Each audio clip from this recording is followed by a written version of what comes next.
Hi, it has been forever since I've made a video. um, since before I got married. I've been married for a year and a half now. I just graduated college, so it's been a really, really, really long time. The last little while in my life has been chaotic, and I've been wanting to get back into this for so long, and I just haven't been able to. So finally, I'm able to. So yeah. The video that I'm going to share with you today is inspired by one that I've noticed has gotten a lot of hits. I made a video called 18 Meals for 50 cents each. And I think because of the economy and people wanting to save money and things, that video has become more popular now, and I've gotten a lot of comments on it. And I'll say now, I am so much healthier than I was in college, and when I was living in the dorms mainly, and that's when I made that video. I didn't have a lot of money. I still don't have a lot of money, but it's a little easier now, and it's definitely easier to eat healthy when you have a kitchen that you can use, when you grow your own garden, things like that. So I definitely eat a lot healthier now than I did back then, so don't worry.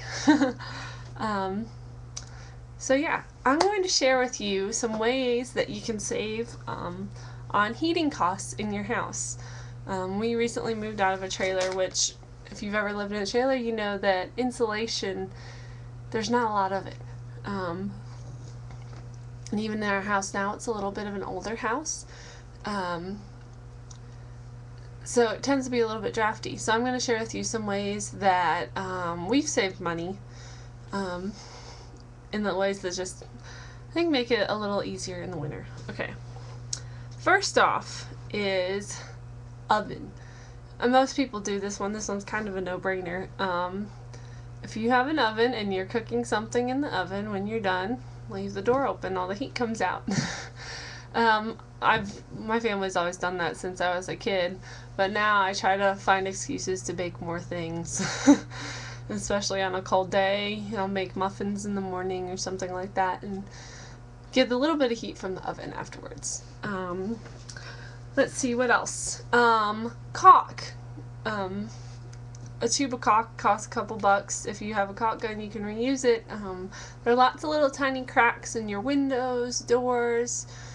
We found one where the tube from the drain for a washing machine goes outside. Things like that, if you caulk them off, it keeps the draft from coming through. Windows have that a lot, around the glass, doors, around our bathtub. We actually had a little bit of a cool air coming through. So that is a good way to seal up those little tiny cracks. If you have rooms that you are not using, like for example, if you have a guest room that you don't use most of the time because you don't have guests over, close the door. If you have central air, turn off the vents for that room. Right now we don't really use our living room much, and so we have it blanketed off. At night, we keep our office and our bathroom doors closed, as well as the blanket for the living room. And so, I mean, at night the only thing we need heated really is our bedroom and the kitchen dining room area. So we have that open. We have a main heater. Our gas heater is in the dining room. So that kind of heats the rest of our house. And as a result of that, our bedroom isn't the warmest. But we manage. Instead of turning up the heater even more, we have electric blankets. And I know what you're probably thinking, if you've ever looked at electric blankets, they cost so much money. For a king size, which is what our bed is, for a king-size electric blanket, it costs, with taxes, probably almost $100. I think the one at Walmart they have right now is like $88, which is crazy ridiculous. And they're not worth buying, really, but what we have in our house is you can get little mini electric blanket, like it's a throw for your couch. And my husband got one for Christmas from his parents when he moved to college. And so we just got one for myself, and it's enough for you to keep you warm at night. It turns off in 2 hours, so, I mean, it's enough for you to fall asleep, and by the time you wake up, you might be a tiny bit colder, but not really, because your blankets have kept you warm.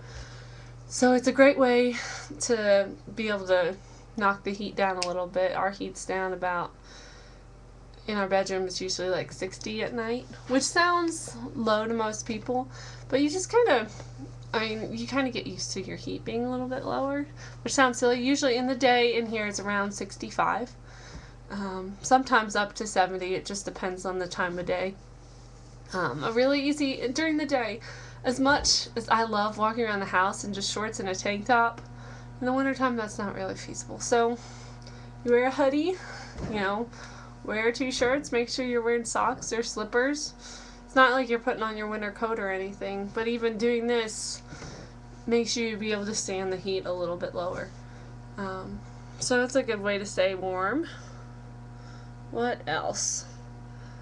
Hot tea, hot food. If you want to warm your body up, we are tea drinkers. We drink tea all the time. So it's an easy way. Eating things that are warm, drinking things that are warm help you stay warm. Windows. Our windows. What we do in our house, and let's see, where's the window? Oh, I shouldn't. Hold on. Window. Right over there. You can see a window. Sorry, I have to figure out because it's opposite on the screen. Right there is a window. There's a blanket over it. What we do with our windows in the rooms that we're not using, we have to leave a couple open, and they're good new windows that are really energy efficient. We don't have those covered off because we need them for our plants. We blanket them off, but underneath that we put insulation. You can get cheap insulation from Lowe's. I don't know if I can pull it away so you can see. If that's... Yeah, you can't really see it all. Oh well.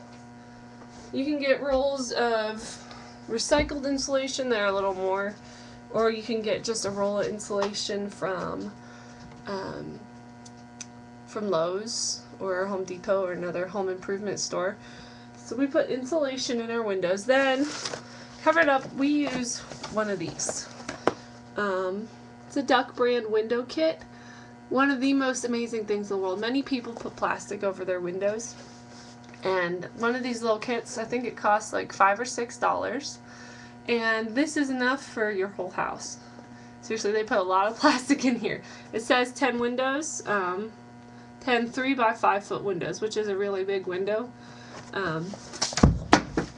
Sorry, I dropped something. So one of these is enough for our whole house. So even just covering your window with that, if you want a window that's still open, but you can put plastic over it, and having that space in between kind of, it helps. It helps it stay warmer inside. And so we put that over the windows on top of it, and then put extra blankets over some of the windows too. It's little ways, and I know you think, well, all these things cost money. Yeah, they do, but they're things that you can reuse. Sometimes on some of the windows, we still leave the plastic in them throughout the summer, because it also helps it stay cooler in the house too. So that's another thing that we do to help save money in the winter, especially. Yeah, and all these things are usable caulk or things like that you put in the cracks. That's just good to have. It protects your house, helps less water and different things come into. So that's good no matter what. The oven, in the summertime, you leave the heat in there. But there's just easy things that you can do that help insulate your house and save a little bit on heating. And really just even turning your temperature down just a degree or two if you're not willing to go through all these things. That helps too tremendously. As much as I would love it to be 72 in the house all the time wearing shorts and a t-shirt, it's not possible. So you just gotta get comfortable with things being a little bit different. It's not like I'm wearing a winter coat and boots all the time or anything like that. I'm not saying if you can do that, if you'd rather do that and have your house be 40 degrees inside, go for it. We had to be a little more extreme in the last place we lived because we lived in a trailer. The only heater was in the living room. So and we had an air mattress. So we slept on our living room floor all of last winter in our old house and had our back bedroom, we moved our clothes out of it into the office, and we didn't go back there for all the winter, and it was like 30 degrees back there. So that's for people who want to be really extreme, which I would rather not do that again, if at all possible. So I hope that helps you, and I'll try to make more videos soon. So yeah, thanks for watching. I hope you find this helpful, and hopefully I'll make another video soon. Bye!